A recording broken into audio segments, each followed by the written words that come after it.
जिस घर में परवरिश पा रहे हैं, जिस घर में परवान चढ़ रहे हैं, उस घर का माहौल हजरत अबुल फजल की जात पर नकूश छोड़ रहा है।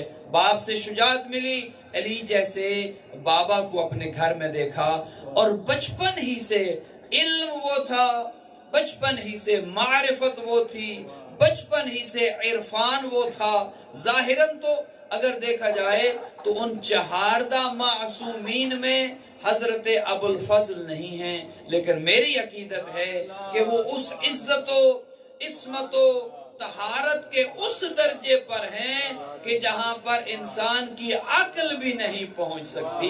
ताली तिलबुल मासूम हैं हजरत अबुल फजल, और बचपन ही में मारिफत का ये आलम है कि बाबा अपने पास बिठाकर सबक पढ़ाते हैं। मौला अली कहते हैं अब्बास बेटा कहो एक, मौला अब्बास कहते हैं एक।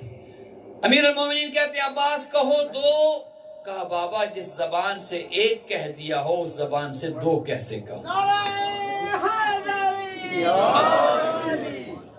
ये मारिफत का ये भरा जुमला है कि जिस जबान से जैसे अल्लाह को एक कह दिया, अब उस जबान से दो कैसे कहूं। अमीरुल मोमिनीन खुश हुए, अपने बेटे को दाद दी और दुआ दी। बचपन गुजरता गया, और ये भी सुन लीजिए कि ये नाम जो अब्बास रखा था, इस नाम के अंदर भी क्या जलाल है, इस नाम के अंदर भी क्या रोब है, इस नाम के अंदर भी क्या ताकत है, इस नाम के अंदर भी क्या जलालत है कि अल्लाहु अकबर। अब्बास का लफ्जी मतलब जब आप देखें तो अब्बास के मानी हैं शेर के, और शेर भी आम शेर नहीं। अब्बास सा दुनिया में कोई शेर नहीं है, अब्बास के तो नाम में भी जेर नहीं है।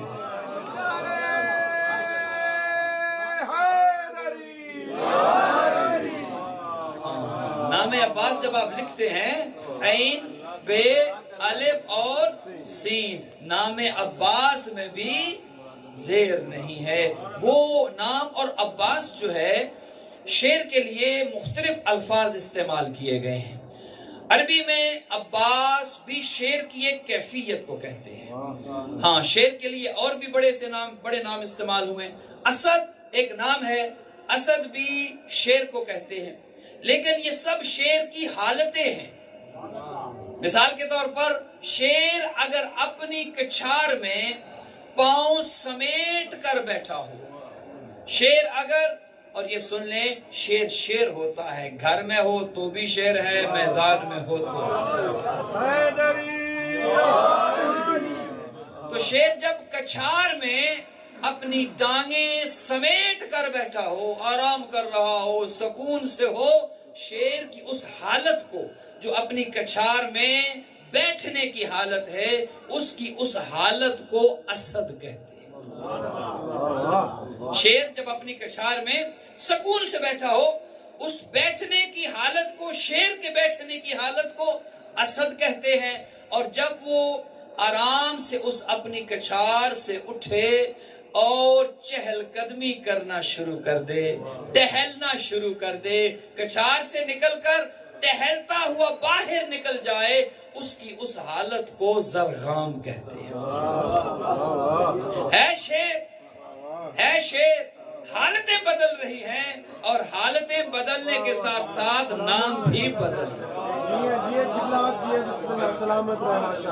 शेर कछाड़ में बैठा है, नाम असद है। कछाड़ से उठा और चहलकदमी करना शुरू कर दी। अब बैठा तो नाम असद था, चहलकदमी कर रहा है तो उसी शेर की इस चहलकदमी करने वाली हालत को जरगाम कहते हैं। और चहलकदमी करते करते अगर किसी खास डायरेक्शन में अपनी निगाहें गाड़ दे, उसकी उस निगाहों को गाड़ने की कैफियत को जरगाम कहते हैं। तो जो फरमान, एक दुरूद पढ़िएगा मोहम्मद वाले।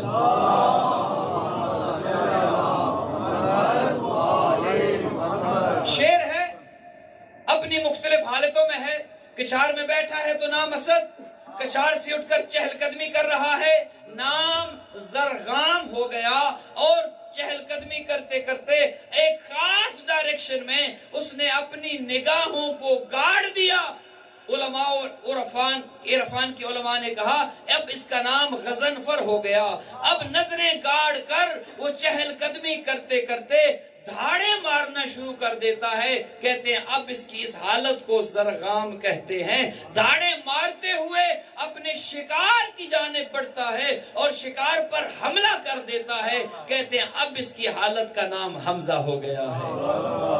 کشار میں بیٹھا تھا، نام اسد تھا، چہل قدمی کر رہا ہے، زرغام ہو گیا ہے، شکار پر نظریں گاڑ دی ہیں، اب غضنفر ہو گیا ہے، نظریں گاڑ کر دھاڑے مار رہا ہے، اب نام حمزہ ہو گیا ہے، اور دھاڑے مارتے ہوئے اپنے شکار پر جب حملہ کرتا ہے حمزہ نام بن جاتا ہے، اور جب حملہ کرتا ہے اور شکار کو اتنا دبوچ لے اپنے پنجوں میں کہ اس کی سانس بھی نہ نکل سکے، اس حالت کو عباس کہتے